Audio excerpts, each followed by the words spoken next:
Bab 1291. Jadi dia juga seorang jalang.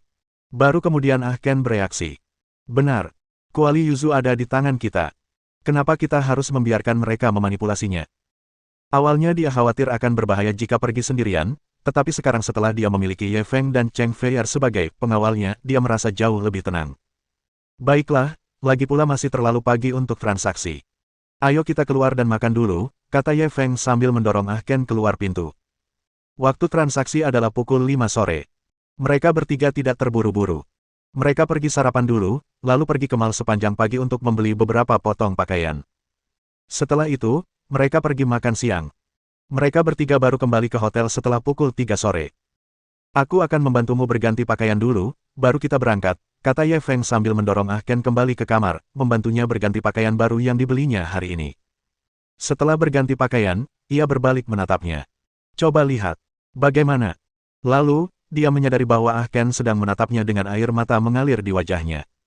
Ada apa denganmu? Meskipun pakaiannya tidak bagus, seharusnya tidak seburuk itu sampai mereka menangis, kan? Ye Feng bingung. Ah Ken buru-buru menyeka air matanya. Tidak, aku sangat tersentuh. Ye Feng langsung memutar matanya. Tidak mungkin. Kau tersentuh hanya karena aku membelikanmu beberapa pasang baju. Aku tidak tahu kau orang yang sentimental. Ah Ken mendesah. Orang tuaku meninggal waktu aku masih kecil.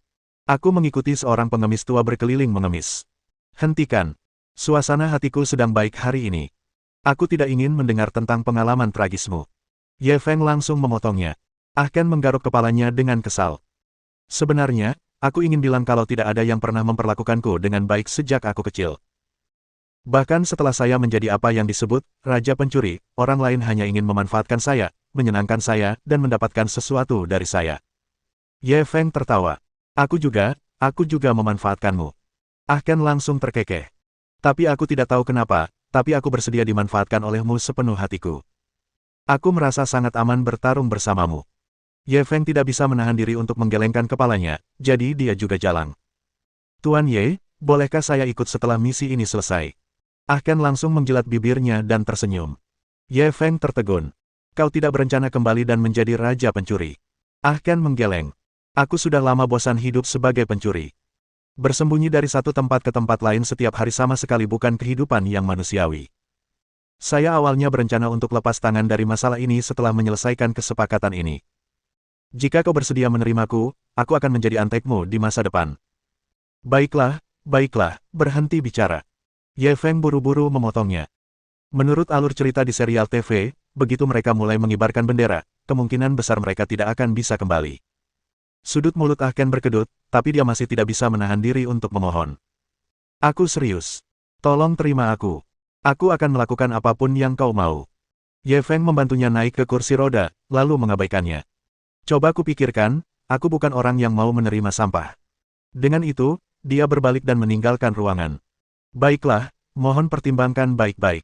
Senyum lega langsung muncul di wajah Ah Ken.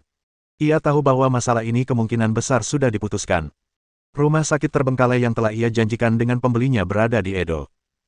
Dulunya rumah sakit jiwa, tetapi entah mengapa, rumah sakit itu telah pindah. Pada saat ini, tempat ini sudah sangat bobrok, dan tembok-tembok yang pecah terlihat di mana-mana. Saat Ye Feng dan dua orang lainnya masuk, mereka merasakan angin dingin. Pembeli ini benar-benar aneh. Dia benar-benar memilih berdagang di tempat terkutuk seperti ini. Ye Feng mendorong kursi rodanya dan melihat sekeliling. Ini tempat yang bagus untuk menghancurkan bukti. Cheng Feier menganalisisnya dari sudut pandang seorang anggota pasukan khusus. Kalian berdua, jangan ngomong. Seram. Bulu kuduk Ah Ken berdiri ketika mendengar mereka berdua. Telepon pembeli dan lihat kapan mereka akan tiba, kata Ye Feng segera kepadanya. Ah Ken mengeluarkan teleponnya dan hendak menelepon pembeli ketika teleponnya berdering. Dia melihat dan menyadari bahwa itu adalah pembeli. Dia segera mengambilnya. Sebelum ia sempat bicara, terdengar suara serak dari ujung sana. Sudah kubilang, hanya kau yang boleh ikut. Kenapa kau membawa yang lain? Mendengar ini, Ah Ken buru-buru melihat sekeliling. Pihak lain jelas-jelas diam-diam mengawasi setiap gerakan mereka. Tolong jawab pertanyaanku. Kenapa kau membawa orang lain ke sini? Suara pihak lain sudah sangat tegas. Jelas sekali dia sangat marah atas tindakan gegabahnya. Ah Ken panik ketika ia ditegur pihak lain, dan ia lupa alasan yang telah ia buat. Pada saat ini, sebuah tangan tiba-tiba mendarat di bahunya. Dia berbalik dan melihat Ye Feng menatapnya dengan tenang. Entah kenapa, saat dia melihat tatapan mata lawan bicaranya, emosinya yang kacau langsung mereda. Dia langsung mengangkat teleponnya dan berteriak ke penerima, "Sebaiknya kau sopan sekali. Aku mematahkan kakiku untuk mencuri kuali pecah ini untukmu. Bagaimana mungkin aku datang ke sini sendirian? Kalau kau mau tukar, tukar saja. Kalau kau tidak mau tukar, lupakan saja." Setelah mengatakan itu, dia menutup telepon dan melambaikan tangan ke arah Ye Feng. "Ayo pergi." Kata-kata ini diajarkan kepadanya oleh Ye Feng. Setelah dia selesai berbicara, jantungnya masih berdebar kencang. Dan Ye Feng juga telah sepenuhnya mengambil peran sebagai pengikut. Saat dia mendengar perintah bos, dia langsung mendorong kursi rodanya keluar. Tepat saat mereka bertiga hendak mencapai pintu, telepon Ah Ken berdering lagi. Dengan wajah dingin, dia mengangkat telepon lagi. "Maaf. Saya minta maaf atas sikap saya tadi. Alasan utamanya adalah transaksi kita kali ini sangat rahasia. Saya khawatir terlalu banyak orang yang akan melihat dan membocorkan rahasia ini." Nada bicara pihak lain jelas melunak. Baru kemudian ekspresi Ah Ken sedikit membaik. "Jangan khawatir. Kedua orang ini sudah menjadi asisten kepercayaanku selama bertahun-tahun. Kau bisa mempercayai mereka sama seperti kau mempercayaiku." Pihak lain terdiam sejenak sebelum akhirnya setuju. "Baiklah, kalian bisa naik ke lantai 2. Ah Ken mendengus dingin. "Maaf. Kakiku agak sakit. Kalian sebaiknya turun sendiri saja." Pihak lain jelas tidak terbiasa dengan sikapnya yang keras kepala. Setelah hening sejenak, ia menjawab, "Baiklah." Ah Ken segera menutup telepon, dia berbalik dan tersenyum pada Ye Feng, seolah berkata, "Kemampuan aktingku tidak buruk, kan?" Ye Feng tersenyum dan menggelengkan kepalanya. Entah kenapa, ia mendapati raja pencuri ini semakin mirip anjing pesek. Sekitar 5 menit setelah dia menutup telepon, dia melihat dua orang berjalan perlahan. Tangga. Orang yang berjalan di depan adalah seorang pria tampan berusia 40-an, dan dia sedikit terlalu tampan. Ye Feng selalu sangat percaya diri dengan penampilannya, tetapi dibandingkan dengan orang di depannya ini, dia langsung hancur. Orang ini bisa dibilang pria paling tampan yang pernah dilihatnya seumur hidupnya. Ia bagaikan dewa yang punggungnya tampak bercahaya. Di belakangnya ada seorang pria. Ketika Ye Feng dan Cheng Feier melihat orang ini, mata mereka menyipit. Bab 1292. Mereka yang tidak tahu lebih baik akan berpikir bahwa dialah sang guru. Orang ini sebenarnya adalah Kawamoto Hideki. Hari itu ketika Ye Feng dan yang lainnya pergi ke Kawamoto Trading untuk menemuinya, orang ini memiliki temperamen yang galak dan ambisius. Namun kini, dia telah sepenuhnya menjadi pengikut pria itu. Dia telah mendengar dari Duan Muleiting bahwa Kawamoto Hideki setidaknya berada pada tahap akhir kekuatan internal. Namun, Ye Feng tidak merasakan fluktuasi ki sejati darinya. Ia tampak seperti orang biasa. Mereka berdua berjalan sangat lambat, seolah-olah mereka sengaja bersaing dengan mereka bertiga dalam hal kesabaran. Butuh lebih dari 1 menit bagi mereka untuk mencapai mereka bertiga. "Halo, Tuan Ken. Akhirnya kita bertemu." Pria tampan itu berinisiatif berbicara dan mengulurkan tangannya kepada Ah Ken. Ah Ken memasang ekspresi acuh tak acuh dan menjabat tangannya. Lalu, ia mengeluh, "Pesananmu ini terlalu mesum. Aku hampir kehilangan nyawaku di Jepang. Setelah ini, aku tidak akan menerima misi seperti itu lagi di masa depan." Senyum menawan tersungging di wajah pria itu, "Kami juga tahu bahwa Tuan Ah Ken telah bekerja keras kali ini, jadi kami menaikkan dana yang semula 100 juta yuan menjadi 200 juta yuan. Ah Ken langsung menunjukkan senyum serakah. "Kalian benar-benar hebat dalam melakukan sesuatu. Aku sangat menyukainya. Bagaimana dengan uang kalian? Kami yang akan membayar dan mengantarkan barangnya." Pria itu melirik brankas di tangan Ye Feng. "Bisakah kami melihat barang-barangnya dulu? Selama tidak ada masalah dengan barang-barangnya, kami akan segera mentransfer uangnya kepadamu." "Kau lambat sekali. Aku raja pencuri di kota judi. Apa aku harus pakai barang palsu untuk menipumu?" Ah Ken tak kuasa menahan diri untuk mengeluh, tapi ia tetap melambaikan tangan pada Ye Feng. "Tunjukkan pada mereka barangnya." Ye Feng segera membuka brankas, memperlihatkan kuali provinsi Yu di dalamnya. Saat pria itu dan Kawamoto Hideki melihat kuali Yuzu, mata mereka berbinar. "Kawamoto, pergi lihat," perintah pria itu kepada Kawamoto Hideki. Kawamoto Hideki segera membungkuk dan menerima perintah itu. Ia lalu berjalan ke arah Ye Feng dan ingin menyentuh kuali itu. Ye Feng tiba-tiba mundur selangkah. "Lihat saja. Apa yang kau sentuh?" Dia sengaja mengendalikan suaranya dan berusaha agar tidak ketahuan. Seperti dugaannya, Kawamoto Hideki tidak mendengar apa yang dikatakannya. Ia memelototinya dan berkata, "Kau tidak boleh menyentuhnya. Bagaimana aku tahu kalau kau membuat yang palsu untuk menipu kita?" Ye Feng langsung menunjukkan ekspresi mengejek. Kau bahkan tidak tahu itu asli atau palsu, beraninya kau keluar dan berdagang. Lebih baik pulang saja dan bujuk anak itu. Kawamoto Hideki sangat marah dan hendak menyerang. Kawamoto. Pria tampan itu langsung menghentikannya dan berbalik menatap Ah Ken. Tuan Ken, lihat. Ah Ken langsung berkata kepada Ye Feng dengan nada mencela, Ah Xing, bersikaplah baik kepada pelanggan. Emas asli tidak takut api. Barang-barang kami asli. Kenapa kami harus takut mereka memeriksa? Baik, Tuan Ken. Ye Feng segera membungkuk dan menyerahkan brankas itu kepada Kawamoto Hideki. Kawamoto Hideki buru-buru mengulurkan tangan untuk menyentuh kuali itu dan bahkan mengetuknya 2 kali.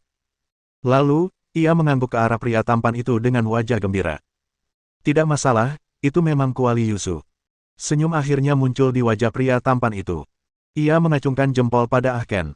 Seperti dugaanku, serangan Tuan Ken selalu berhasil.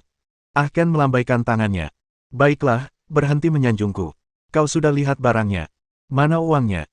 Tuan Ken, apakah Anda lupa sesuatu yang lain? Tanya pria tampan itu tanpa tergesa-gesa. Ah Ken tertegun. Ada apa? Pria itu menggelengkan kepalanya tanpa daya, tetapi dia masih mengingatkannya. Kita sudah sepakat sebelumnya bahwa kuali Yuzu dan peta harta karun rahasia Raja Siang akan diperdagangkan pada saat yang sama. Petik 1. Setelah diingatkan, Ah Ken akhirnya ingat, dan jantungnya langsung berdebar kencang. Dia sudah mengembalikan peta harta karun rahasia Raja Siang kepada Ye Feng, tetapi dia tidak tahu apakah Ye Feng membawanya hari ini. Tepat saat ia merasa gelisah, Ye Feng perlahan mengeluarkan kantong kertas dari dadanya dan membukanya selapis demi selapis, memperlihatkan beberapa lembar peta harta karun rahasia Raja Siang. Ia tak lupa mengejek, beberapa lembar peta jelek ini, apa pantas kita menghabiskan begitu banyak tenaga untuk mendapatkannya? Ketika pria tampan itu melihat pecahan peta harta karun rahasia Raja Siang, matanya langsung memancarkan cahaya yang membara, bahkan lebih kuat daripada saat ia melihat kuali Yuzu. Ia bahkan melangkah maju 2 langkah, ingin merebut pecahan-pecahan itu. Namun Ye Feng segera bereaksi. Ia segera menyimpan kembali peta harta karun rahasia Raja Siang. Ambil uangnya dulu. Pria tampan itu perlahan menarik tangannya dan tersenyum canggung. Tuan Ken benar-benar mempercayai orang ini. Dia bahkan memberinya 2 barang berharga untuk disimpan dan sekarang dia memberi perintah. Mereka yang tidak tahu mungkin mengira dialah tuannya. Begitu dia mengatakan ini, aura pembunuh segera menyebar. Merasakan aura pembunuh yang dilepaskan pria itu, Ah Ken panik sejenak. Tapi saat ini, Ye Feng yang ada di belakangnya berkata dengan tenang, saya adalah tuan. Murid Ken, saya telah mengikuti Master Ken selama lebih dari 10 tahun, Master. Ken mempercayaiku, itulah sebabnya dia memberiku tugas penting ini. Petik 2. Ketika pria itu mendengar penjelasannya, ia tidak tahu apakah ia benar-benar mempercayainya atau ada pertimbangan lain. Niat membunuh di tubuhnya akhirnya sirna. Haha, untuk bisa mendapatkan kepercayaan Tuan Ken, pemuda ini punya masa depan cerah. Kawamoto, transfer uangnya, perintahnya. Kawamoto Hideki menatap Ye Feng dan 2 orang lainnya dengan waspada. Sambil mengeluarkan ponselnya, ia memerintahkan, transfer uangnya ke mereka.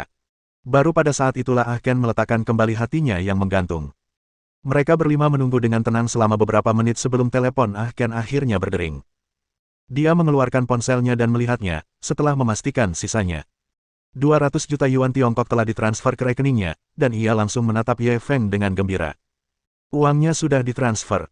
Sebelum Ye Feng sempat bereaksi, pria tampan itu berjalan mendekat dengan tidak sabar. Aku sudah mentransfer uangnya kepadamu. Berikan aku peta harta karun rahasia Raja Siang. Dia tidak langsung meminta kuali Yuzu, melainkan peta harta karun rahasia Raja Siang.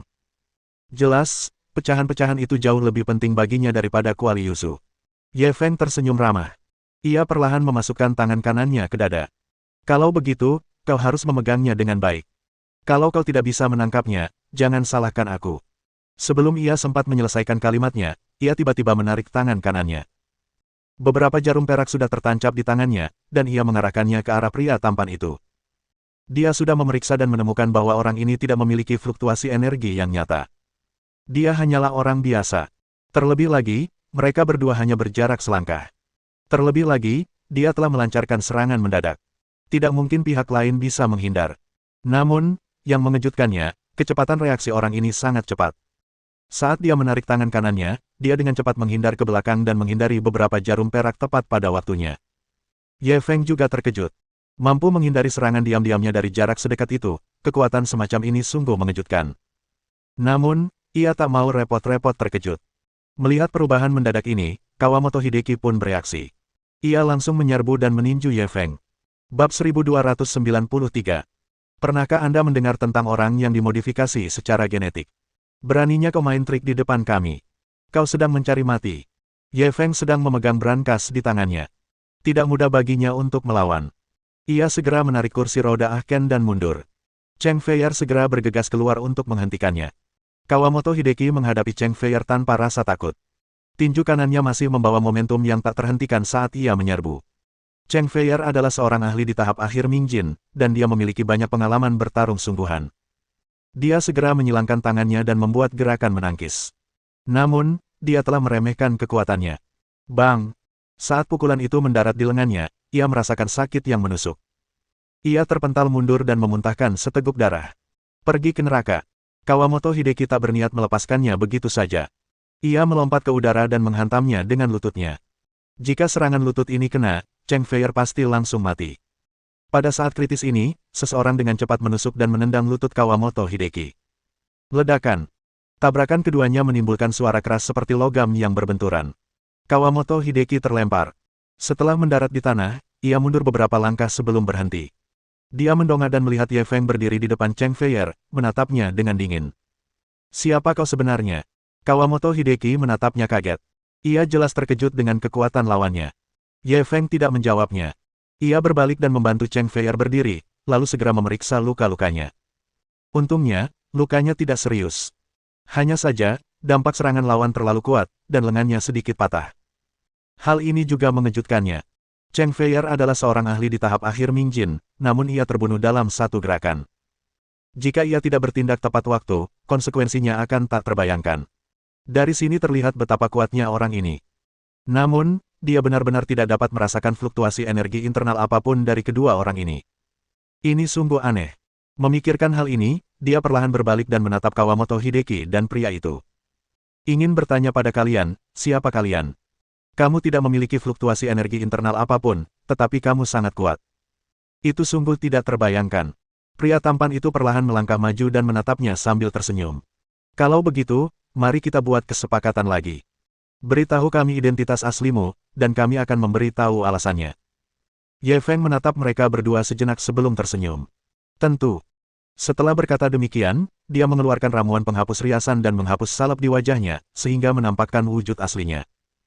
Ketika Kawamoto Hideki melihat wajah familiarnya, ia langsung berseru, Ye Feng. Ternyata kamu. Mata pria tampan itu sedikit menyipit. Aku merasakan sesuatu yang familiar darimu barusan. Aku tidak menyangka kau tahu cara menyamar. Ye Feng mengerti arti lain dari kata-katanya. Perasaan yang familiar.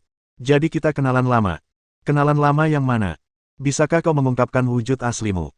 Pria tampan itu mengangkat kepalanya dan tertawa. Aku khawatir kau takkan tahu rahasia ini seumur hidupmu. Karena kau datang untuk mengadili kematian hari ini, aku akan mengabulkan permintaanmu. Ye Feng menunjukkan senyum meremehkan. Kalian berdua saja yang ingin membunuhku. Bermimpilah. Pria tampan itu menatapnya dengan tatapan membara. Kau masih saja sombong. Kuakui kau memang kuat, lebih kuat dari yang kubayangkan, tapi kau tetap harus mati hari ini. Ye Feng mendengar keyakinannya dan langsung tertarik. Aku sudah memberitahumu identitas asliku. Sebagai gantinya, saatnya untuk memberitahuku rahasiamu. Pria tampan itu tidak menyangkalnya. Malah, ia bertanya, saya ingin tahu apakah Anda pernah mendengar tentang orang yang dimodifikasi secara genetik. Modifikasi genetik. Ketika Ye Feng mendengar nama ini, dia mengerutkan kening. Pria tampan itu melihat kebingungan di wajahnya dan langsung merasa superior. Sekarang era teknologi. Seni bela diri yang kau sebut-sebut sudah ketinggalan zaman. Kami bisa memproduksi masal seniman bela diri kekuatan internal yang kau anggap kuat. Apa yang kau punya untuk melawan kami? Kata-katanya menggemparkan dunia. Bukan hanya Ye Feng, bahkan Cheng Feier dan Ah Ken yang ada di belakangnya pun terkejut. Modifikasi genetik. Produksi massal ahli pasukan dalam negeri. Semua ini sungguh tak masuk akal. Rasanya seperti sedang menonton film fiksi ilmiah. Jika para ahli pasukan internal dapat diproduksi secara massal, seberapa hebatkah itu? Itu sungguh tidak terbayangkan. Ye Feng adalah orang pertama yang tersadar dari keterkejutannya. Ia menatap dua orang di depannya. Kalian berdua rekayasa genetika. Pria tampan itu langsung berbalik seolah sedang pamer. Benar, kami adalah manusia hasil rekayasa genetika. Dalam semalam, kau bisa berubah dari orang biasa menjadi ahli tingkat tinggi. Tidak seperti kau, yang telah berkultivasi selama puluhan tahun dan mungkin bahkan tidak mampu mencapai kekuatan kami. Ye Feng akhirnya mengerti mengapa ia tidak bisa merasakan kekuatan batin apapun dari orang-orang ini, karena mereka sama sekali tidak mengembangkan kekuatan batin. Mereka tidak perlu mengembangkan keterampilan eksternal. Meskipun dia tidak percaya bahwa pihak lain dapat menciptakan ahli pasukan internal tanpa batas waktu, itu tetap cukup mengejutkan. Sekalipun hanya 1% dari apa yang dikatakan pihak lain, itu pasti akan menjadi bencana bagi dunia seni bela diri tradisional. Pada saat ini, pria tampan itu melanjutkan, baiklah, aku sudah memberitahumu rahasia kita. Kesepakatannya selesai. Sekarang, bisakah kau memberiku kuali yuzu dan peta harta karun rahasia Raja Siang? Aku bisa memberimu kematian yang bermartabat. Ye Feng tersenyum mengejek. Kami para seniman bela diri yang telah melewati masa itu, mungkin ada satu hal yang berbeda dari kalian. Bagi para seniman bela diri, cara mati yang paling bermartabat adalah mati di jalan menuju pertempuran. Jika kau ingin membunuh kami harus melihat apakah kau punya kemampuan. Petik 2. Pria tampan itu menggelengkan kepala dan mendesah. Buat apa repot-repot? Tapi, karena kau sudah mengajukan permintaan ini, aku hanya bisa memuaskanmu. Beri mereka sedikit wajah, perintahnya pada Kawamoto Hideki. Kawamoto Hideki menerima perintah itu. Ia melompat ke udara dan menyerang Ye Feng. Kalau begitu, aku akan mengantarmu. Ye Feng, hati-hati. Cheng Feier segera mengingatkannya. Ia tahu betapa mengerikan kekuatan orang ini. Ia juga mengkhawatirkan Ye Feng. Namun ekspresi Ye Feng tetap sama saat menghadapi Kawamoto Hideki yang menyerbu seperti gunung. Kamu tidak pantas membunuhku. Begitu dia selesai berbicara, tangan kanannya tiba-tiba terulur dan langsung mencengkeram lutut Kawamoto Hideki yang sedang tersungkur. Sambil berteriak keras, dia mencengkeram betis lawannya dan membantingnya ke tanah. Kawamoto Hideki terkejut dan ingin melawan. Namun, kekuatan Ye Feng jauh lebih mengerikan daripada dirinya. Dia tidak bisa melawan sama sekali. Gemuruh. Dia meludahkan banyak darah, dan organ-organ dalamnya terasa seperti bergeser. Dia tidak sempat memeriksa lukanya. Dia langsung berdiri dan mundur. Namun sebelum dia bisa berbuat apa-apa, dia tiba-tiba melihat Ye Feng menamparkan. Telapak tangan itu seakan datang dari balik surga, dan semakin membesar di depan matanya. Bang! Detik berikutnya, kepala Kawamoto Hideki hancur berkeping-keping seperti semangka. Darah dan isi otak berceceran di tanah. Bab 1294. Tapi lututku terlalu keras untuk berlutut. Seorang ahli yang kekuatannya sebanding dengan tahap akhir kekuatan internal dibunuh oleh Ye Feng dengan satu telapak tangan. Cheng Feier dan Ah Ken tercengang oleh pemandangan ini dan terdiam lama sekali. Namun, raut wajah lelaki tampan itu tidak berubah sedikit pun, seolah-olah orang yang tewas itu bukanlah bawahannya. Dia hanya menatap Ye Feng dengan tenang. Bahkan ada sedikit kekaguman di matanya. Kau memberiku kejutan lagi. Aku tidak menyangka kekuatanmu sudah mencapai level seperti itu di usia semuda ini. Ini sungguh mengejutkan. Ye Feng mengeluarkan tisu dari sakunya dan menyeka darah di tangannya. Kalau kau takut, menyerah saja, aku bisa memberimu sedikit muka. Pria tampan itu tertawa terbahak-bahak. Aku hanya menghargai bakat. Aku tidak ingin melihat orang jenius sepertimu mati seperti ini. Selama kau bersedia tunduk padaku, aku bukan hanya tidak akan membunuhmu, tapi aku juga bisa memberimu segala macam sumber daya dan menjadikanmu raja dunia yang sebenarnya tanpa mahkota. Ye Feng mengerutkan bibirnya. Raja dunia yang tak bermahkota. Kau benar-benar punya kata-kata besar. Apa kau pikir kau pantas?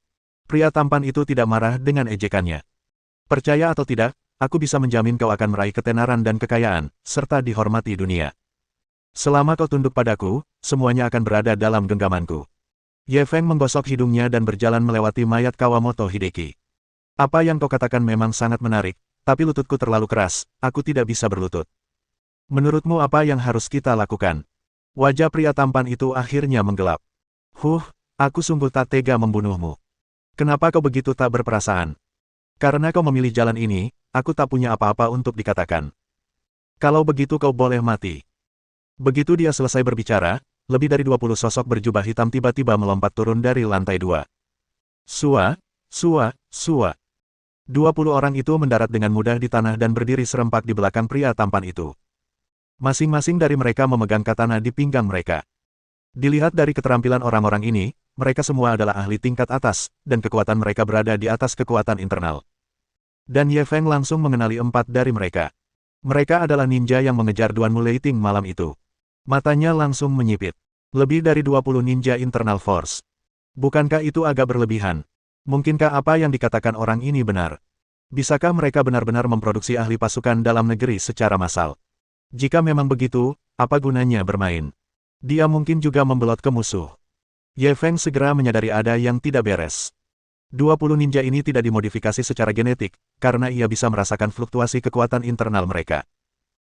Dari sini, dapat dilihat bahwa apa yang disebut sebagai manusia hasil rekayasa genetika pihak lain tidak dapat menghasilkan sebanyak yang mereka inginkan. Sebaliknya, mereka dapat langsung menghasilkan ratusan manusia hasil rekayasa genetika dengan kekuatan tenaga dalam, yang cukup untuk menyapu seluruh bumi. Setelah memikirkan hal ini, dia langsung melihat ke arah sekelompok ninja. Kamu dari sekte mana? Iga Ryu, klan Kamitani, jawab lelaki bersuara serak itu segera. Ye Feng telah mendengar tentang klan ninja di Jepang dari Feng Jianwu, dan ia tahu bahwa klan Kamitani adalah salah satu klan paling terkenal di Jepang. Klan ini juga merupakan salah satu klan teratas di Jepang. Kalau begitu, kau pasti pernah mendengar namaku, kan? Dia menatap pria bersuara serak itu dengan tenang. Memangnya kenapa kalau aku punya? Pria dengan suara serak itu menatapnya. Karena kau pernah mendengar namaku, kau pasti tahu kekuatan dan sifatku. Aku tidak punya dendam masa lalu dengan klan Kamitanimu, jadi kuharap kau tidak ikut campur dalam dendam kami agar tidak menimbulkan bencana. Kekeke. Mendengar ini, pria bersuara serak itu langsung tertawa terbahak-bahak. Kami di sini atas perintah kepala keluarga untuk membantu Tuan Enam Keriting. Bagaimana mungkin kami takut hanya dengan sedikit kata-katamu? Nak, kalau kau tahu apa yang baik untukmu, menyerahlah. Kalau tidak, jangan salahkan kami karena bersikap tidak sopan. Ye Feng melirik pria tampan itu, si Enam Keriting. Pria yang dibicarakan ini pasti dia, kan? Pria tampan itu tersenyum namun tidak mengatakan apapun. Ye Feng mengalihkan pandangannya ke pria bersuara serak itu. Aku memberi klan Kamitanimu kesempatan. Jika kau terus keras kepala, begitu aku kabur, klan Kamitanimu akan hancur. Hahaha, nak, masih mau kabur di depan mata kita semua. Berhenti bermimpi. Begitu lelaki bersuara serak itu selesai bicara, 20 lebih seniman bela diri di belakangnya bergerak dan mengepung Ye Feng dan dua orang lainnya. Katakan sekarang, bagaimana kau akan melarikan diri? Pria dengan suara serak itu memasang ekspresi mengejek di wajahnya, seolah-olah dia ingin bermain kucing-kucingan. Baiklah, aku akan memberitahumu sekarang. Sudut bibir Ye Feng melengkung. Ekspresi membunuh muncul di wajahnya. Bang! Pada saat itu, pintu rumah sakit yang sudah rusak ditendang. Semua orang menoleh dan melihat seorang pria bertubuh jangkung berjalan masuk. Ternyata itu Duanmu Leiting. Kakekmu Duanmu ada di sini. Aku dijebak oleh cucu-cucumu beberapa hari yang lalu. Hari ini, saatnya aku melampiaskan amarahku. Suara Duanmu Leiting sangat keras, membuat gendang telinga orang-orang sakit. Sekelompok orang itu segera saling berpandangan. Mereka tidak menyangka Ye Feng akan memiliki pembantu. Namun, ketika mereka melihatnya datang sendirian, mereka tidak panik. Hehehe, kamu harus cari beberapa pembantu lagi. Kamu cuma nemu yang ini, dan dia bahkan kalah dari kita. Bagaimana dia bisa menyelamatkanmu? Pria bersuara serak itu menatap Ye Feng dengan jijik. Namun, sebelum Ye Feng sempat berbicara, ia mendengar suara lain dari luar pintu. Satu saja tidak cukup, bagaimana kalau kita juga ikut? Begitu suara itu jatuh, 7 orang masuk dari luar.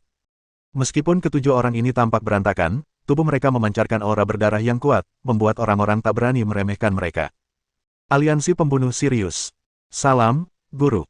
Di bawah pimpinan Arthur, para anggota Aliansi Pembunuh Sirius tunduk pada Ye Feng. Kali ini kelompok ninja dari klan Kamitani mulai bergerak. Termasuk Duanmu Leiting sebelumnya, Ye Feng memiliki 8 pembantu. Meskipun jumlah mereka masih lebih sedikit, kemenangan tidak lagi mudah. Pasti akan ada korban. Namun, mereka tidak menunjukkan rasa takut. Karena klan Kamitani memilih untuk menjadi musuh Ye Feng, mereka sudah siap berkorban. Mereka yakin bisa mempertahankan semuanya di sini. Tuan Ye yang agung hanya punya sedikit daya tarik ini. Apa kau punya pembantu lagi? Kalau ada, keluarlah sekarang juga. Pria bersuara serak itu terus memprovokasinya dengan ekspresi meremehkan. Ye Feng tersenyum dan meninggikan suaranya, kalau begitu keluarlah. Benarkah ada? Lelaki bersuara serak itu tertegun. Awalnya dia hanya ingin menggunakan skill Town, tapi siapa sangka dia akan mendapat jackpot. Sebelum mereka sempat bereaksi, mereka melihat sekelompok orang berpakaian ninja hitam menyerbu masuk dari luar. Jumlah mereka sekitar 20 orang, dan mereka tidak lebih lemah dari klan Kamitani. Lelaki bersuara serak itu dan yang lain akhirnya menunjukkan ekspresi serius. Bab 1295. Semua sesuai perintah Tuan Ye. Seseorang dari keluarga Fuma. Ketika pria bersuara serak itu melihat Fuma Hayabusa dan Fuma Jianwu di antara kerumunan, raut wajahnya langsung berubah muram. Fuma Jianwu melambaikan tangan pada Ye Feng. Tuan, kita tidak terlambat, kan? Ye Feng tersenyum padanya. Tidak, kamu datang di waktu yang tepat. Sementara itu, Fuma Hayabusa juga berinisiatif untuk keluar. Ia menangkupkan tangannya ke arah Ye Feng. Tuan Ye, ke-21 Jounin dari keluarga Fuma telah tiba. Kami semua tunduk pada perintah Anda. Ye Feng hendak berbicara. Fuma Hayabusa, pria bersuara serak itu tiba-tiba berteriak, apakah benar-benar akan memulai perang dengan klan Kamitani demi anak ini? Baru kemudian Fuma Hayabusa menoleh padanya. Jadi, itu Kamitani Yin. Klan Kamitanimu ada di Hokkaido. Kenapa kamu datang jauh-jauh ke Edo? Kamitani Yin menatapnya. Atas perintah kepala keluarga, aku akan membantu Tuan Enam Keriting. Aku menyarankanmu untuk tidak terlibat dalam masalah ini, kalau tidak, kau akan dikurung olehku. Keluarga Fuma pasti akan hancur. Mendengar ancamannya, Fuma Hayabusa langsung mengangkat kepalanya dan tertawa. Kau ingin klan kita hancur. Bahkan kepala keluargamu pun tak berani berkata begitu, kan? Kau pikir kau siapa? Pria bersuara serak itu tampak geram. Aku sudah memperingatkanmu. Kalau kau terus-terusan begini, kau pasti akan membuat keluarga Fuma terpuruk. Dentang. Fuma Hayabusa menghunus katananya. Aku tidak tahu apakah keluarga Fuma akan jatuh ke jurang. Tapi aku tahu klan Kamitanimu pasti selangkah lebih maju. Berhenti bicara omong kosong dan lakukanlah. Fuma Hayabusa juga tipe orang yang tidak banyak bicara kasar. Ia langsung menghunus pedangnya dan menyerang. Dentang, dentang, dentang. Saat ia menghunus pedangnya, para ninja dari keluarga Fuma dan klan Kamitani mengeluarkan katana mereka. Di rumah sakit besar yang terbengkalai, suara jarum jatuh dapat terdengar. Semua orang menunggu sinyal untuk memulai. Kartu Enam Keriting yang sedari tadi memperhatikan dari jauh, tiba-tiba angkat bicara. Satu kata yang diucapkannya tidak diragukan lagi adalah dimulainya perang. Para ninja klan Kamitani mendengar ini dan menyerang kelompok Ye Feng. Hayabusa segera meraung dan bersiap untuk menghadapi serangan itu. Yang lainnya mengikuti. Kedua belah pihak langsung bentrok. Berbeda dengan perkelahian kacau antara geng Yamaguchi Gumi, orang-orang yang datang ke sini hari ini semuanya adalah ahli bela diri yang terlatih, terutama karena kekuatan kedua belah pihak relatif dekat.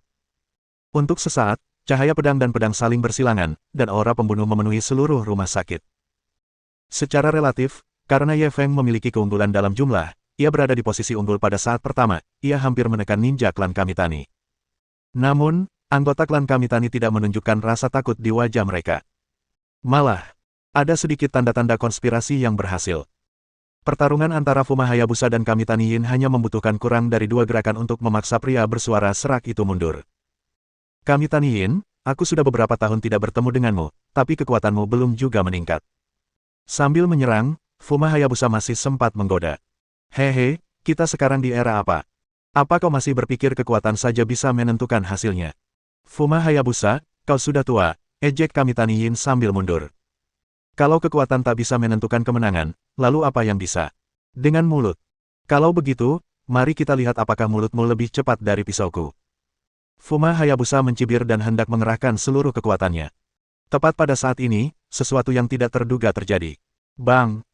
Terdengar suara tembakan, dan sesaat kemudian, katana Fuma Hayabusa jatuh ke tanah dengan bunyi dentang. Semua orang menoleh dan melihat bahu kanannya tertusuk peluru, dan darah mengucur keluar. Kalau pelurunya meleset sedikit, dia mungkin tertembak di kepala. Ayah! Fuma Jianwu terkejut dan bergegas menghampiri ayahnya. Ada penembak jitu, teriak seseorang, dan suasana langsung berubah menjadi kacau. Keluarga Fuma, yang sedang berada di tengah pertempuran sengit, langsung menyerah. Mereka semua berkumpul di sekitar Fuma Hayabusa, mengelilinginya di tengah. Klan Kamitani benar-benar tercela. Mereka benar-benar menggunakan penembak jitu. Ini duel antar seniman bela diri. Kenapa kita butuh penembak jitu? Kamitani Yin, kau terlalu hina. Kau melanggar aturan bela diri. Apakah klan Kamitani ingin disingkirkan dari dunia bela diri? Semua orang dari keluarga Fuma menjadi marah dan mulai mempertanyakan klan Kamitani. Menurut aturan tak tertulis dunia seni bela diri, senjata api tidak boleh digunakan dalam duel antar seniman. Jika tidak, semua orang akan terbunuh. Namun hari ini, klan Kamitani telah menggunakan penembak jitu dalam pertempuran antara kedua belah pihak. Hal ini jelas melanggar aturan tersebut. Kamitani Yin tidak merasa malu sama sekali saat menghadapi tuduhan mereka. Sebaliknya, ia mencibir dan berkata, era apa ini? Kau masih berpegang teguh pada aturan lama dari ratusan tahun yang lalu. Pantas saja keluarga Fumamu merosot sejauh ini. Tahukah kau apa artinya mengikuti perkembangan zaman? Keluarga Fuma sangat marah, tetapi mereka tidak dapat berbuat apa-apa. Pada saat ini, musuh memiliki penembak jitu yang sedang menyergap, jadi tidak ada seorang pun yang berani bergerak. Di bawah moncong senjata, sekuat apapun Anda akan menghadapi kematian jika Anda maju. Fuma Hayabusa menutupi luka di bahunya. Darah terus mengalir dari celah-celah jarinya. Meskipun ia marah, ia tahu ia tidak bisa terus maju. Kalau tidak, ia akan mengirim anggota keluarganya menuju kematian. Memikirkan hal ini, dia hanya bisa berbalik dan meminta pendapat Ye Feng. Pihak lain memiliki token klan Fuma. Bahkan jika dia benar-benar mengirim mereka ke kematian, mereka harus melaksanakannya. Kurasa dia benar. Era apa ini? Beberapa aturan lama memang harus diubah. Siapa bilang senjata api tidak bisa digunakan dalam duel bela diri? Ye Feng tidak menunjukkan tanda-tanda panik. Sebaliknya, ia mulai membela klan Kamitani. Semua orang dari keluarga Fuma bingung. Mengapa Tuan Ye tiba-tiba berbicara dengan musuh? Hahaha, Tuan Ye, kau benar. Kalau begitu, apa perlu melanjutkan pertempuran ini? Kalian seharusnya menyerah saja dengan patuh dan mengakui kekalahan. Kamitani Yin tersenyum ganas. Jangan khawatir, dengarkan. Ye Feng tiba-tiba memberinya senyum penuh arti dan menunjuk ke atas kepalanya. Sebelum Kamitani Yin sempat bereaksi, ia tiba-tiba mendengar suara tembakan lain dari atas. Bang! Kemudian, sesosok tubuh jatuh dari lantai 2. Bang! Semua orang memfokuskan pandangan mereka dan melihat kepala orang itu telah dipukuli hingga hancur berkeping-keping. Mereka tidak bisa melihat wujud aslinya. Mereka hanya bisa mengatakan bahwa dia adalah seorang pria dari tubuhnya. Dia sedang memegang senapan runduk di tangannya. Seharusnya dialah penembak jitu yang baru saja melukai Fuma Hayabusa. Seperti dugaan kami, ekspresi Kamitani Yin berubah drastis saat melihat orang ini. Kalian juga menyergap penembak jitu. Ye Feng tersenyum padanya. Siapa yang tidak punya penembak jitu? Lagi pula, akurasi tembakan penembak jituku sepertinya lebih akurat daripada milikmu. Total ada 8 orang di aliansi pembunuh Sirius. Baru 7 orang yang masuk. Dewa penembak jitu Li Qiang sudah lama bersembunyi. Ye Feng hanya berjaga-jaga. Ia tidak menyangka itu akan berguna. Bab 1296. Tuan ada di sini. Aku tak akan membiarkan siapapun mengganggumu. Tercela. Tak tahu malu. Rasa percaya diri di wajah Kamitani Yin akhirnya lenyap, digantikan oleh ekspresi malu yang mengerikan. Hina. Hanya penembak jitumu yang boleh membunuh kami, tapi anak buahku tidak boleh membunuhmu. Kau benar-benar jago bermain dengan 2 target. Ye Feng tidak menyembunyikan ejekan di wajahnya. Kamitani Yin mendongak dan mencari cukup lama, tetapi ia masih tidak bisa melihat di mana penembak jitu musuh bersembunyi. Menurut aturan dunia bela diri, senjata api tidak diperbolehkan dalam duel antar seniman bela diri. Segera tarik penembak jitumu dan kita akan bertarung lagi. Ye Feng terhibur olehnya. Waktu kamu lagi diuntungkan, kamu kasih tahu aku aturan baru. Sekarang aku lagi diuntungkan, kamu main pakai aturan lama lagi. Apa aturannya dibuat oleh keluargamu? Saat dia berbicara, wajahnya tiba-tiba menjadi gelap. Sekarang, kamu harus mengikuti aturanku. Begitu dia selesai berbicara, pertempuran yang telah berhenti kembali meletus. Dentang, dentang, dentang. Kedua belah pihak kembali bentrok, dan suara pertempuran, jeritan, dan benturan senjata bercampur menjadi satu. Sungguh tragis. Pihak Ye Feng sudah unggul dalam jumlah, ditambah fakta bahwa klan Kamitani baru saja mengalami kemunduran, dan ada pedang yang menggantung di atas kepala mereka. Mereka tidak tahu kapan pedang itu akan jatuh, dan moral mereka sangat terpengaruh. Mereka bukan tandingan mereka. Hampir seketika, mereka dikepung dan dibunuh oleh keluarga Fuma, aliansi pembunuh Sirius, dan Duan Mu Leiting. Jumlah awal 20 orang berkurang setengahnya dalam waktu singkat. Pada tingkat ini, tidak akan lama lagi sebelum mereka semua musnah. Kartu 6 klub yang tadinya menonton pertunjukan dengan tenang, tak bisa lagi tetap tenang. Dia cepat-cepat berlari 2 langkah dan menyerbu. Melihat hal itu, Arthur dan yang lainnya segera berbalik menghadap musuh. Enyahlah, teriak 6 keriting dan menyerang dengan telapak tangannya. Arthur hendak mengayunkan belatinya, tetapi lawannya begitu cepat sehingga dia bahkan tidak sempat melihatnya dengan jelas sebelum terkena di dada. Bang! Dia merasa seolah-olah tertabrak kereta api, dan seluruh tubuhnya terpental mundur sambil muntah darah.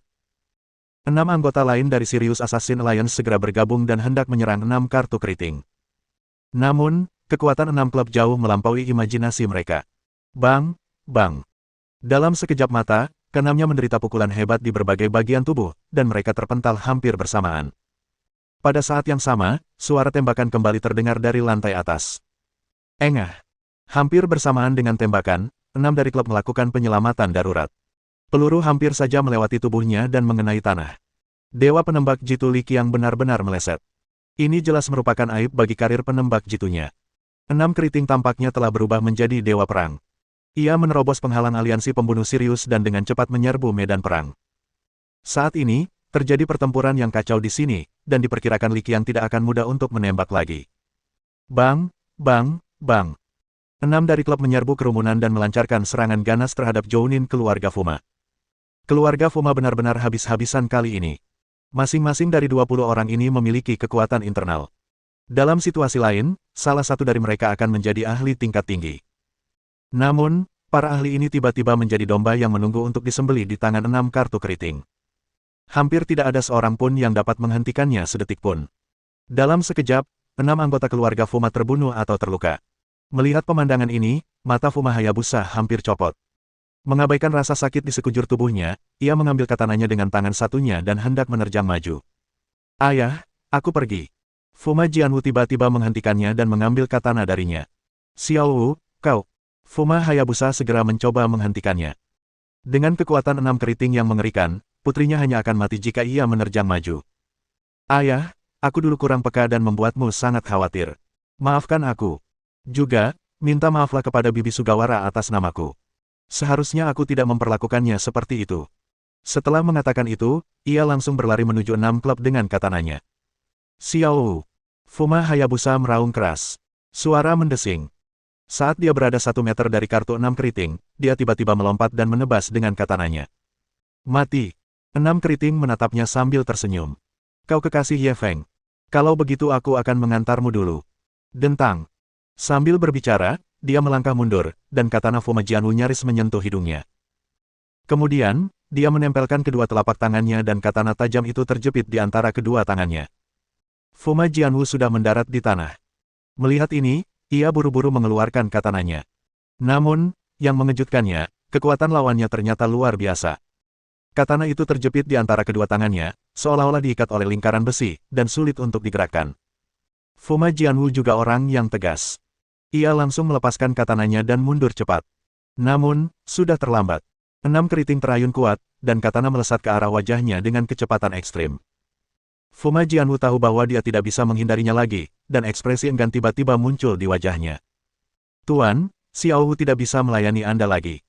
Saat pikiran ini terlintas di benaknya, dia menutup matanya dan menunggu kematian. Pada saat itu, dia tiba-tiba merasakan pinggangnya ditarik oleh sebuah tangan kuat, lalu dia pun jatuh ke pelukan orang itu.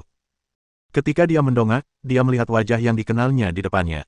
Ia memegang pinggangnya dengan satu tangan, sementara tangan lainnya memegang bilah katana. Darah mengalir dari telapak tangannya. Pikiran Fuma Jianwu langsung kosong saat melihat pemandangan ini. Katana itu begitu cepat tadi, dan dia benar-benar menangkapnya dengan tangan kosong.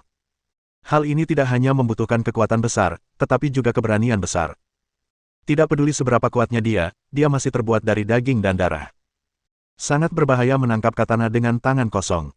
Jika tidak hati-hati, seluruh tangannya bisa terpotong. Fuma Jianwu tersadar kembali dan air mata mengalir dari matanya. Xiao Wu, jangan menangis. Tuan ada di sini. Dia tidak akan membiarkan siapapun mengganggumu. Ye Feng menundukkan kepalanya dan menatapnya dengan senyum lembut di wajahnya. Faktanya, saat dia melihat 6 kartu klub mulai, dia tahu bahwa sesuatu akan salah dan langsung bergegas maju. Namun, lawannya terlalu cepat. Dari menerobos penghalang aliansi pembunuh Sirius hingga bertarung dengan Fuma Jianwu, hanya butuh beberapa tarikan napas. Saat dia tiba, katana sudah menyerang Fuma Jianwu. Pada saat putus asa, dia hanya bisa menangkapnya dengan tangan kosong. Sekarang setelah dipikir-pikir, ia masih sedikit takut. Jika ia melakukan kesalahan kecil tadi, ia takut tangannya akan lumpuh. Meski begitu, telapak tangannya terluka begitu dalam hingga tulang-tulangnya dapat terlihat, dan dia kehilangan kemampuan bertarungnya untuk sementara. Xiao Wu, pergilah ke samping dan lihat. Lihat bagaimana guru akan membantumu melampiaskan amarahmu. Ia perlahan melepaskan Fuma Jianwu dan mengusap kepala kecilnya seperti biasa. Meskipun Fuma Jianwu sangat mengkhawatirkannya, dia tetap patuh berjalan ke sisi Ah Ken dan Cheng Feier. Sekilas rasa cemburu terpancar di wajah Cheng Feier, meski dia tahu saat itu bukan saat yang tepat untuk cemburu. Namun saat dia melihat bagaimana Ye Feng rela mempertaruhkan nyawanya demi Fuma Jianwu, dia tak dapat menahan rasa cemburu. Alangkah baiknya jika dialah yang baru saja menderita itu. Bab 1297. Apa itu orang hasil rekayasa genetika yang sesungguhnya? 6 klub mengamati seluruh pemandangan dan akhirnya mendarat pada Ye Feng. Aku sedang menonton pertarunganmu dari samping dan tiba-tiba merasa itu sangat lucu. Rasanya seperti melihat sekelompok pemula saling mematuk. Kau sudah berkultivasi selama puluhan tahun dan kau jadi seperti ini. Hahaha. Perkataannya tidak diragukan lagi ditujukan kepada klan Kamitani juga, tidak memberi mereka muka sedikit pun. Ye Feng berjarak sekitar 10 meter darinya. Ia menatapnya dengan tenang. Aku percaya surga itu adil. Meskipun kultivasi seorang seniman bela diri lambat, mereka punya kelebihan. Sedangkan untuk orang-orang yang disebut hasil rekayasa genetika, meskipun mereka berkembang dengan cepat, mereka pasti punya kekurangan. Kita baru akan tahu siapa yang lebih baik setelah kita mencobanya. 6 dari klub tertawa seolah mendengar lelucon. Kalau begitu, akan kutunjukkan padamu seperti apa manusia rekayasa genetika yang sebenarnya. Kekuatan teknologi berada di luar imajinasimu. Saat mengucapkan kata terakhir, tubuhnya tiba-tiba bergerak dan ia menerjang Ye Feng. Kecepatannya sangat cepat. Lewati aku dulu. Tepat pada saat ini, Duan Muleiting tiba-tiba menyerbu dan menghalangi jalannya. Kecepatan kartu 6 keriting tidak melambat sedikit pun. Pada saat yang sama, ia melancarkan pukulan. Duan Muleiting juga mengumpulkan seluruh kekuatannya ke tangan kanannya. Bang! Dengan ledakan dahsyat, tubuh Duan Muleiting langsung terpental dan menghantam dinding dengan keras. Salah satu lengan kanannya cacat parah. Ketika semua orang yang hadir melihat kejadian ini, mereka tidak dapat menahan diri untuk tidak terkesiap. Duan Muleiting sudah menjadi ahli kekuatan internal tahap akhir. Di antara semua yang hadir, hanya Ye Feng yang bisa menekannya. Tanpa diduga, ia berhasil dipukul mundur oleh 6 kartu kredit dalam satu gerakan. Kekuatan mengerikan semacam ini telah mencapai tingkat yang mengejutkan. Setelah berhasil memaksa Duan Muleiting mundur, serangan 6 klub tidak terhalang sama sekali. Mereka terus menyerang Ye Feng. Tuan, cepat pergi. Pada saat ini, Arthur dan yang lainnya bergegas keluar lagi. Mereka ingin menghentikan 6 kartu keriting dan memberi Ye Feng kesempatan untuk melarikan diri. Akan tetapi, yang menyambut mereka adalah kerusakan yang bahkan lebih dahsyat. Ledakan. 6 keriting mengayunkan tinjunya dan menghantam keras dada salah satu anggota aliansi pembunuh Sirius yang menyerang dari kanan. Anggota ini juga sangat berpengalaman dalam pertempuran sungguhan. Di saat kritis, ia mundur selangkah. Namun, dadanya masih terbentur keras. Seluruh tubuhnya langsung terpental mundur dan mendarat dengan keras di tanah. Tidak diketahui apakah ia masih hidup atau sudah meninggal. 6 kartu kredit tidak berhenti menyerang dan berbalik menyerang kartu lainnya. Melawan 6 keriting, yang kekuatan dan kecepatannya bisa dibilang mengerikan, aliansi pembunuh Sirius tak berdaya melawan. Mereka semua ditangkis satu persatu. Arthur adalah satu-satunya yang tersisa. Ia memanfaatkan kesempatan itu dan menusukkan belati ke paha 6 keriting. Tusukan ini sangat dalam, dan ujung pisaunya keluar dari sisi yang lain. Bahkan, tusukannya menembus. Arthur sangat gembira, mengira bahwa dia telah melukai pihak lain. Namun yang tidak ia duga adalah bahwa 6 of Clubs tidak menunjukkan ekspresi kesakitan di wajahnya dan langsung menendangnya. Lalu, ia mencabut belati dari kakinya. Tak ada setetes darah pun. Sudah kubilang, kekuatan teknologi berada di luar imajinasimu. 6 kartu menunjukkan senyum meremehkan dan melemparkan belati itu ke tanah. Pada saat ini, semua orang yang hadir tercengang. Bahkan beberapa anggota keluarga Kamitani yang tersisa merasakan masam di hati mereka. Tidak diketahui berapa banyak waktu dan usaha yang telah mereka habiskan untuk mendapatkan kultivasi mereka saat ini. Akan tetapi, ketika berhadapan dengan orang yang disebut hasil rekayasa genetika ini, mereka sebenarnya tidak memiliki sedikit pun perlawanan. Perbedaannya terlalu besar. Mungkinkah kerja keras mereka selama puluhan tahun sebenarnya sia-sia? Tanpa memberi mereka banyak waktu untuk bersedih, 6 kartu keriting menyerang Ye Feng lagi, seakan-akan dia punya keinginan kuat untuk membunuh orang ini saat itu juga. Tiup, tiup, tiup. Pada saat ini, suara tembakan kembali terdengar dari lantai atas. Namun, 6 keriting memiliki teknik gerakan yang aneh. Tubuhnya bergerak dengan kecepatan tinggi dan membuat beberapa gerakan berbentuk es. Semua lemparan ini mengenai tanah dan tidak terlalu memengaruhi kecepatannya. Dalam sekejap, dia tiba di depan Ye Feng. Dan Ye Feng sudah bersiap, siap menyerang. Beraninya kau menyakiti Xiao Wuku. Pergi ke neraka. Pada saat ini, sesosok tiba-tiba bergegas keluar dari samping dan menggantikannya untuk bertemu dengan 6 kartu keriting. Itu Fumata Kanosuke, yang tiba-tiba datang. Dalam pikirannya yang belum lengkap, Ye Feng dan Fuma Jianwu adalah dua orang yang memperlakukannya dengan baik. Sekarang, Fuma Jianwu terluka oleh bajingan ini, dan Ye Feng juga diserang olehnya. Di mata lelaki tua itu, orang ini adalah orang terburuk di dunia. Katana di tangannya terhunus, dan cahaya dingin menyambar di udara. Serangan 6 klub akhirnya terhambat, dan dia harus mundur. Namun, Tuan Tua Fuma tidak berniat melepaskannya. Ia memainkan katananya erat-erat dan maju ke arah kartu 6 keriting. Ketika para anggota keluarga Fuma melihat kejadian ini, mereka tidak dapat menahan diri untuk bersorak. Tuan Tua benar-benar hebat. Dia benar-benar memaksa orang mesum ini sampai-sampai dia tidak bisa melawan. Tentu saja, Tuan Tua adalah pakar nomor 1 di keluarga kami. Bagaimana mungkin dia bisa bersaing dengannya? Modifikasi genetik apaan sih? Bukankah kamu masih dihajar Tuan Tua kita? Saya khawatir di antara semua orang yang hadir, hanya Tuan Tua yang bisa menekan orang ini. Fuma Takanosuke berada di atas angin. Hal itu memberi kepercayaan diri pihak Ye Feng. Mereka semua berharap lelaki tua itu bisa membunuh orang ini. Akan tetapi suasana gembira itu tidak berlangsung lama, pemandangan pun tiba-tiba berubah. 6 klub, yang telah mundur, tiba-tiba berhenti di jalurnya dan melompat untuk menghadapi serangan Fuma Takanosuke. Puff! Pisau itu langsung menembus bahu kirinya, dan ujung pisau itu keluar dari punggungnya, menembus jantungnya. Namun pada saat yang sama, 6 klub dan Master Tua Fuma sudah sangat dekat. Orang tua, pergilah ke neraka. Wajah 6 keriting yang luar biasa tampan berubah menjadi ganas. Tangan kanannya berubah menjadi cakar dan meraih dada Fuma Takanosuke. Ekspresi semua orang berubah. Dengan kekuatan mengerikan yang baru saja ditunjukkannya, cakar ini benar-benar dapat menusuk dada lelaki tua itu. Ayah, kakek, Tuan Tua, Fuma Hayabusa, Fuma Jianfo, dan seluruh anggota keluarga Fuma sangat marah.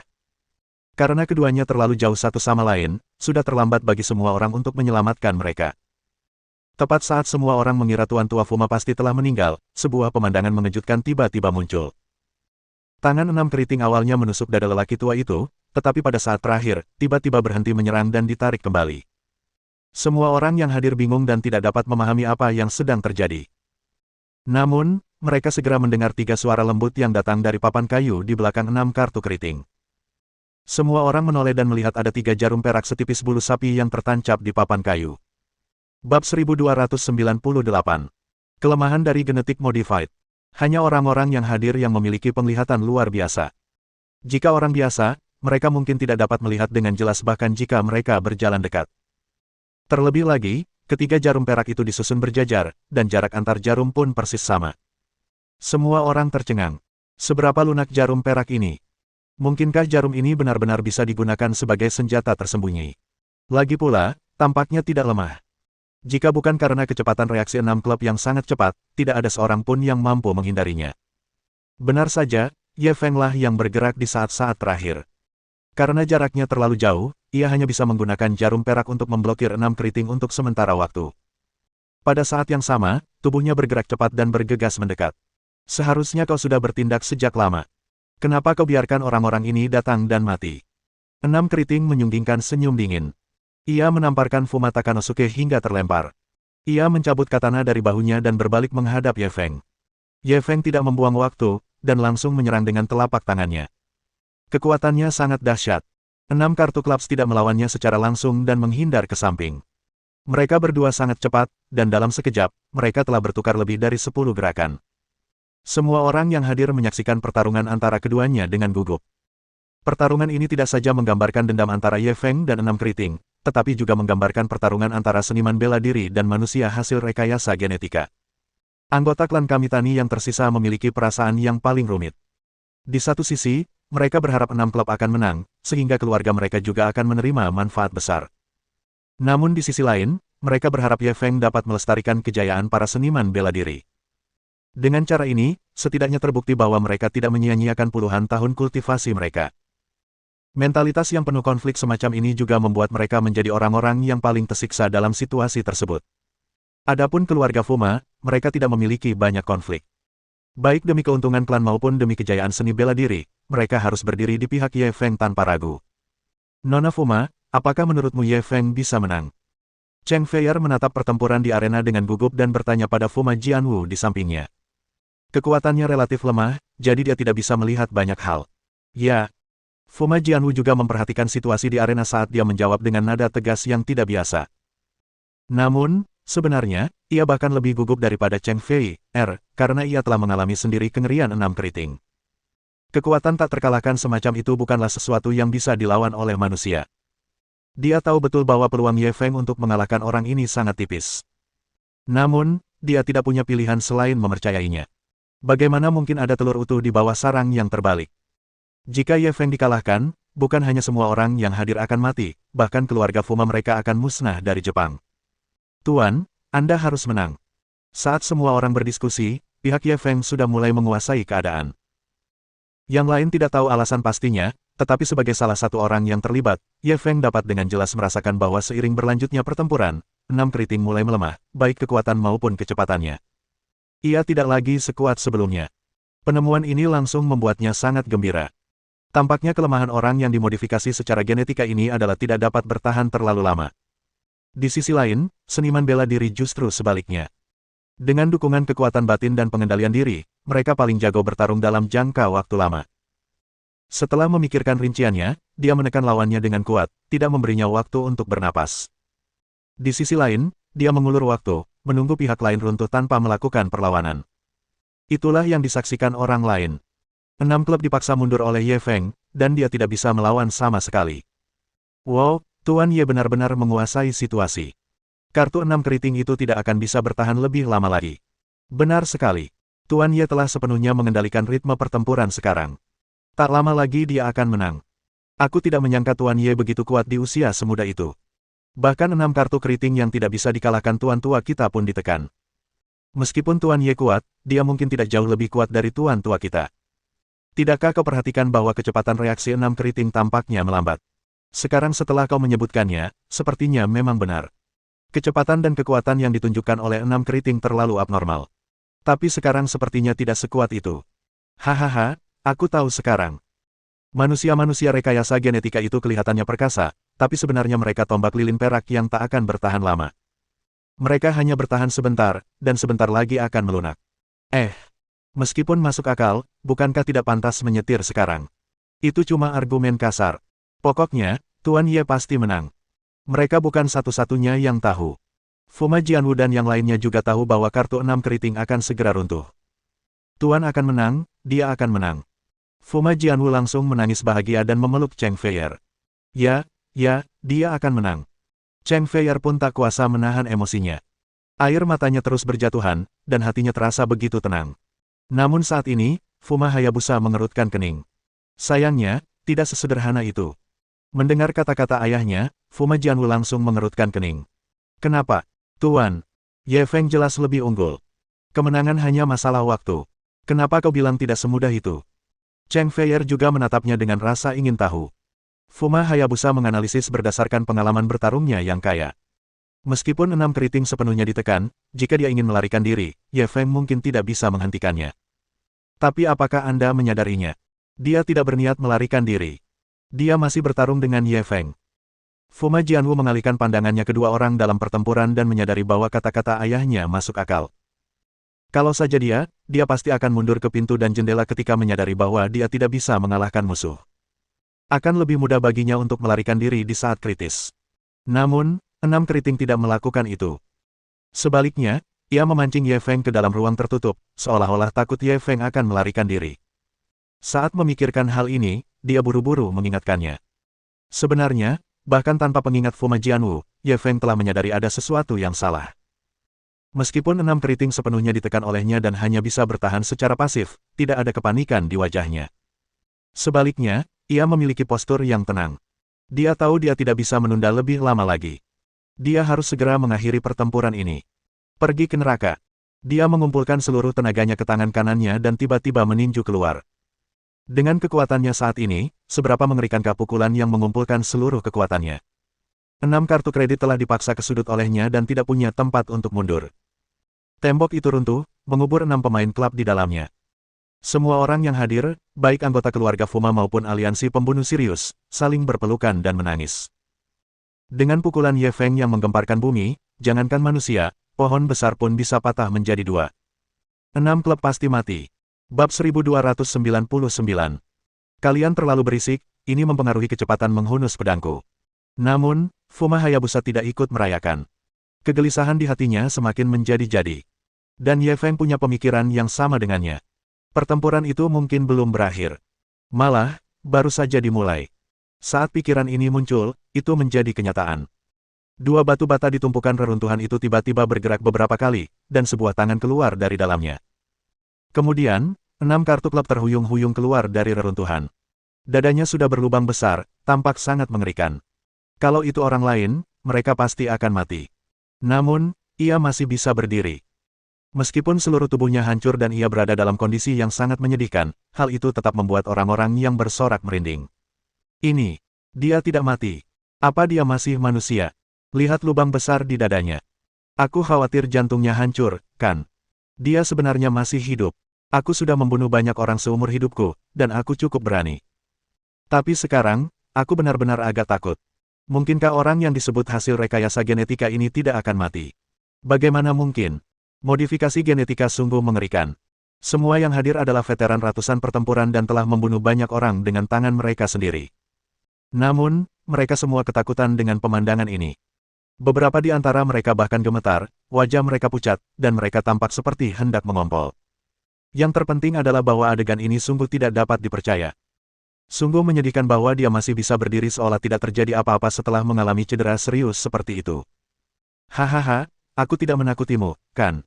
Aku sudah bilang kalau kekuatan teknologi jauh melampaui imajinasimu.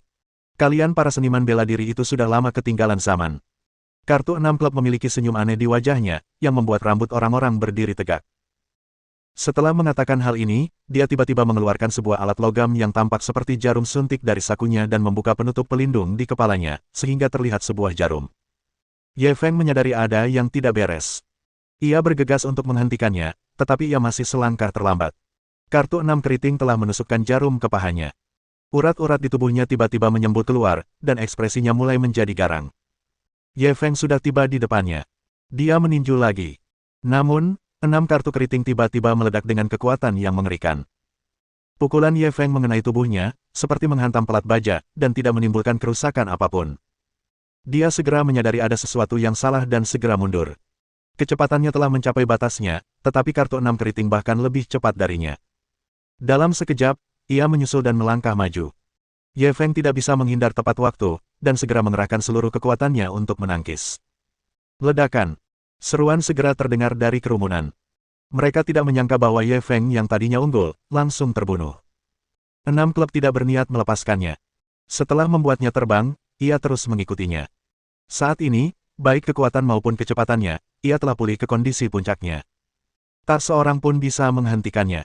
Pergi ke neraka. 6 kartu keriting melompat ke udara dan melangkah maju. Sekalipun Ye Feng merasakan sakit yang luar biasa, dia tetap menepuk tanah di saat-saat terakhir dan menghindar. Gemuruh. 6 keriting menghentakkan kaki ke tanah dan lantai semen langsung retak. Retakannya setebal ibu jari dan menyebar hingga 1 meter. Semua orang terkejut.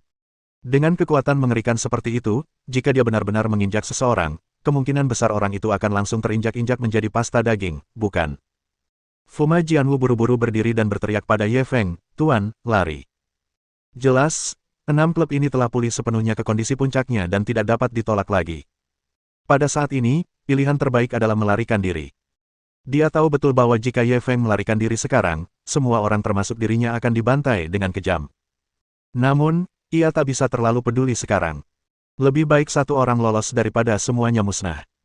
Cheng Feier juga berdiri dengan susah payah, berteriak pada Ye Feng, "Ye Feng, cepat pergi, jangan ganggu kami. Bawa Kuali Yuzu bersamamu. Kau harus membawanya kembali ke negara ini." Selain mereka berdua, aliansi pembunuh Sirius, Duan Muleiting, dan bahkan anggota keluarga Fuma lainnya juga mulai meneriaki Ye Feng. "Tuan, cepat pergi. Kami akan menahannya. Saudara Ye, jika seseorang bisa lolos sekarang, itu lebih baik daripada tidak sama sekali, jangan memaksakan diri. Tuan Ye, cepatlah pergi. Jangan lupa balaskan dendam kami. Tuan Ye, Anda harus melindungi kejayaan seni bela diri untuk kami." Maka, muncullah pemandangan aneh.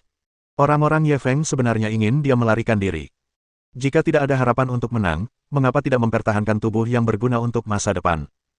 Ye Feng berjuang keras untuk bangkit dari tanah. Ia menyeka darah dari sudut mulutnya dan berbalik untuk melihat mereka. Dia tahu betul apa yang mereka pikirkan. Sejujurnya, jika dia benar-benar ingin melarikan diri, 6 kartu keriting akan kesulitan menghentikannya. Akan tetapi, dia juga tahu bahwa jika dia melarikan diri, tidak seorang pun dari orang-orang ini yang akan mampu bertahan hidup. Mereka semua datang menjemputnya hari ini. Bagaimana mungkin dia meninggalkan mereka dan melarikan diri sendirian? Diam! Kalian berisik sekali, sampai-sampai mengganggu kecepatanku menghunus pedang. Ye Feng memarahi dan berbalik menatap 6 keriting. Lagi. Setelah berkata demikian, dia pun bergegas maju lagi. Fuma Hayabusa, Fuma Jianwu, Fuma Takanosuke, Cheng Feier, Duan Muleiting, dan semua anggota keluarga Fuma menatap punggung Ye Feng dengan linglung. Tubuhnya tidak kekar dan kuat, melainkan agak kurus. Namun, pada saat ini, tulang punggungnya seakan menghubungkan langit dan bumi. Orang-orang hanya bisa mengaguminya. Dia tahu bahwa dia akan mati, tetapi dia tetap memilih untuk menjalaninya. Mudah untuk diucapkan, tetapi seberapa sulitkah untuk dilakukan? Bahkan anggota klan Kamitani yang tersisa pun memperlihatkan ekspresi rumit di wajah mereka. Pada saat ini, mereka benar-benar merasakan sedikit kekaguman terhadap musuh mereka. Bagaimanapun juga, mereka harus bertanya pada diri sendiri, jika mereka memiliki kesempatan untuk melarikan diri, apakah mereka masih akan mempertaruhkan nyawa untuk menghadapi musuh yang kuat? Kebanyakan orang mungkin akan menjawab tidak. Aku lebih rendah darinya. Fuma Hayabusa menatap punggung Ye Feng dan mendesah dalam-dalam. Sekalipun Ye Feng pernah memperlihatkan keterampilan medisnya yang luar biasa dan kekuatannya yang mengerikan, dia masih menyimpan dendam terhadap pemuda yang merayu putrinya. Sampai sekarang, ketika dia benar-benar yakin dengan pemuda ini. Setelah itu, semua orang menyaksikan pemuda itu dijatuhkan berkali-kali sebelum bangkit lagi berkali-kali. Setiap kali ia jatuh dan bangkit lagi, prosesnya akan semakin sulit, tetapi ia tetap maju tanpa ragu-ragu. Sampai terakhir kalinya, 6 kartu keriting terbang di udara dan menendang dadanya. Ye Feng jatuh tersungkur ke tanah. Ia tak berdiri lagi, seolah sudah pasrah menerima nasibnya. 6 keriting tersenyum bak pemenang. Yang bermarga Ye, mati. Setelah berkata begitu, ia menghentakkan kaki di kepalanya. Begitu langkah ini tercapai, Ye Feng pasti akan mati. Semua orang langsung berteriak menghentikannya dan bergegas menghampiri. Namun, jarak di antara mereka cukup jauh. Terlebih lagi, dengan kekuatan mereka, bahkan jika mereka maju, mereka tidak akan mampu menghentikan lawan. Melihat 6 kartu keriting telah turun, tragedi pun tak terelakkan. Tepat pada saat ini, mata Ye Feng yang tertutup rapat tiba-tiba terbuka. Ia perlahan melontarkan beberapa kata, Niu Sidun, aku tahu itu kau. Bab 1300. Niu Sidun, aku tahu itu kamu. Hui. 6 klub berhenti sejenak. Meski hanya sesaat, itu sudah cukup bagi Ye Feng untuk membalas. Dengan lambaian tangan kanannya, beberapa jarum perak keluar. Kamu berani memamerkan keahlianmu di depan seorang ahli. 6 keriting tersenyum meremehkan dan melambaikan tangan kanannya secepat kilat, menyapu semua batu. Pada saat ini, dia melihat senyum di wajah Ye Feng.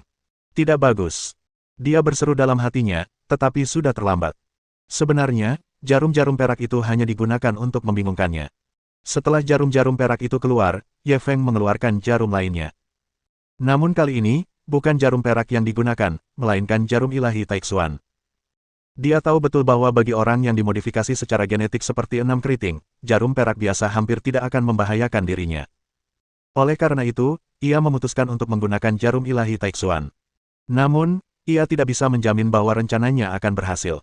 Jika ia gagal lagi kali ini, ia tidak akan punya kesempatan lagi. Hampir pada saat yang sama ketika 6 keriting menyapu jarum perak, jarum ilahi Taixuan langsung menusuk titik akupuntur Yintang di antara kedua alisnya. Nah, 6 klub segera menjerit memilukan, memegangi gelabelannya saat ia bergegas mundur. Ye Feng juga bisa dengan jelas merasakan bahwa kekuatan di tubuhnya terkuras dengan cepat. Tentu saja, ia tidak akan menyia-nyiakan kesempatan langka ini. Ia segera menepuk tanah dan mengejarnya. 6 kartu keriting segera mundur sambil merogoh sakunya dan mengambil jarum suntik lainnya. Ye Feng sudah belajar dari kesalahannya terakhir kali. Bagaimana mungkin dia membiarkannya berhasil lagi? Dia terus melambaikan tangannya. Jarum perak berhamburan bagaikan tetesan air hujan. 6 klub tidak repot-repot menyuntikkan obat dan buru-buru menghindar ke samping. Ye Feng juga memanfaatkan celah ini dan menyerang ke depan, melepaskan kekuatan penuh dari pukulan Wing Chun. Bang, bang. Tinjunya mendarat di dada 6 keriting bagaikan tetesan hujan lebat. Kelihatannya lemah, tetapi sebenarnya sangat mematikan. Pemahamannya tentang kekuatan internal telah mencapai tingkat yang sangat mendalam. Meskipun belum bisa dikatakan menguasainya, ia sudah bisa memanfaatkan kekuatan jarum kapas. Selain kekuatan 1 inci dari pukulan Wing Chun, setiap pukulan memiliki kekuatan sedikitnya 100 pon. Tiup, tiup, tiup. 6 kartu terus-menerus mengeluarkan cairan hijau dari mulutnya, tampak sangat menjijikkan. Serangan Ye Feng terus-menerus. Ia bahkan tak punya kekuatan untuk membalas. Ia hanya bisa menerima pukulan. Bangku gereja. Pada akhirnya, Ye Feng langsung melancarkan pukulan. Namun ketika mengenai 6 keriting, tidak ada suara apapun. Akan tetapi, kerusakan yang ditimbulkan oleh pukulan ini bahkan lebih mengerikan daripada gabungan puluhan pukulan sebelumnya. Puff! 6 kartu meludahkan seteguk besar cairan hijau lagi dan berlutut di tanah, kepalanya terkulai. Seluruh rumah sakit menjadi sunyi. Semua orang menyaksikan pemandangan ini dengan linglung dan tidak tersadar untuk waktu yang lama. Serangan balik ini terlalu tiba-tiba. Ye Feng jelas-jelas dipukuli sampai-sampai ia tidak bisa membalas, dan bahkan terancam dibunuh. Akan tetapi, dalam sekejap mata, situasi di lapangan telah mengalami pembalikan yang menggemparkan. Ye Feng tiba-tiba menunjukkan kekuatannya dan mulai melakukan serangan balik, sementara 6 keriting yang sebelumnya begitu kuat terpaksa mundur. Kini ia benar-benar kalah telak. Semua ini bermula dari kalimat, "Niu Sidun, aku tahu itu kamu." Apa keajaiban kalimat ini? Pertanyaan ini muncul di benak setiap orang pada saat yang sama. Selain Cheng Feier dan Fuma Jianwu, tidak seorang pun yang hadir pernah mendengar nama Niu Sidun. Bahkan mereka berdua tidak dapat mengerti mengapa 6 klub memiliki reaksi yang begitu besar ketika Ye Feng meneriakkan kata-kata, "Niu Sidun," dan malah terbunuh. Ye Feng perlahan berjalan ke arah 6 keriting, menatapnya. Lama tak bertemu, Niu Sidun. 6 keriting perlahan mengangkat kepalanya, matanya sudah sangat redup. Siapa Niu Sidun? Aku tidak mengenalnya. Mendengar penyangkalannya, ejekan di wajahnya semakin kuat. Sebelumnya aku hanya yakin 80%, tapi sekarang, aku 100% yakin kau Niu Sidun. Trikmu itu sungguh brilian. Begitu dia mengatakan ini, mata 6 klub tiba-tiba mengeluarkan 2 sinar. Perasaan akrab yang Ye Feng akhirnya kembali. Benar sekali, ini aku. Dia perlahan mengangkat kepalanya dan menatap Ye Feng. Bagaimana kamu mengetahui identitasku? 6 klub, atau lebih tepatnya Niu Sidun, menatap Ye Feng dengan rasa ingin tahu. Penampilan dan suara seseorang bisa diubah, tapi sulit mengubah temperamennya. Meskipun penampilanmu sudah berubah, ada beberapa hal yang tidak bisa diubah. Ye Feng menatapnya dengan tenang. Sepertinya kau sangat menghargaiku, kau benar-benar bisa mengenaliku dari temperamenku. Niu Sidun tersenyum bangga. Tentu saja. Bagaimana mungkin aku tidak memperhatikan seseorang yang sengaja ingin membunuhku? Ye Feng juga tertawa. Aku tak menyangka aku, Niu Sidun, akan dikalahkan 2 kali oleh pemuda yang masih labil. Sungguh menyedihkan dan konyol. Niu Sidun tak kuasa menahan desahan, seperti ayam jantan yang kalah. Kau lolos terakhir kali. Kali ini, kau pasti akan mati. Ye Feng tidak menyembunyikan niat membunuh di wajahnya. Aku sungguh menyesal menjadi musuhmu saat itu. Seandainya kita berteman, bukan bermusuhan, mungkin rencanaku akan berhasil. Wajah Niu Sidun menunjukkan ekspresi penyesalan. Tidakkah menurutmu sudah terlambat untuk mengatakan ini sekarang? Saat ini, hanya satu dari kita yang bisa hidup. Ye Feng tidak terpengaruh oleh emosi pihak lain. Katakan rencanamu, aku bisa membuatmu sedikit bangga. Kekecewaan di wajah Niu Sidun telah sirna, dan ia kembali tenang. Aku tahu apa yang ingin kau tanyakan, tapi aku tidak akan menjawabmu. Menyerah saja. Ye Feng tak kuasa menahan desahan. Perlahan ia mengeluarkan jarum emas. Kau yakin ingin memaksaku menggunakan trik? Itu hanya akan membuatmu berharap mati saja. Niu Sidun langsung mencibir. Tak seorang pun di dunia ini yang bisa membunuhku, kecuali diriku sendiri. Sebelum Ye Feng bisa mengatakan apapun, senyum di wajahnya berubah kaku, dan darah hitam mengalir keluar dari sudut mulutnya. Ekspresi Ye Feng berubah. Ia bergegas untuk memeriksa. Ia menemukan bahwa ia sudah diracuni, dan racun itu telah menyerang jantungnya. Bahkan ia sendiri tidak bisa menyelamatkannya. Dia tidak tahu di mana pihak lain menyembunyikan racun itu. Mata Niu Sidun mulai memerah, dan ia menatapnya. Ye Feng, aku pergi dulu, tapi tanggal kematianmu sudah dekat. Kau telah menyinggung kami. Tak akan ada lagi hari-hari damai di masa depan. Tak seorang pun akan bisa menyelamatkanmu. Ye Feng menariknya. Siapa kau? Apa motifmu? Niu Sidun tertawa terbahak-bahak. Bisa melihatmu begitu bingung dan jengkel, kematianku sepadan. Pada akhirnya, biar ku beritahu kabar lain. Yamaguchi Gumi. Mereka akan segera datang. Mereka tidak akan melepaskan. Sebelum ia sempat menyelesaikan kalimatnya, kepalanya miring dan nyawanya benar-benar terputus. Mohon dukungan dari omom ante-ante sekalian, buat subscribe atau sharekan novel Mimin ke Facebook kalian, agar channel Mimin bisa terus berkembang. Dengan begitu, Mimin bisa lebih semangat untuk up novel seru lain ke depannya. Buat teman-teman yang sudah subscribe dan sharekan novel Mimin, Mimin ucapkan terima kasih sebanyak-banyaknya.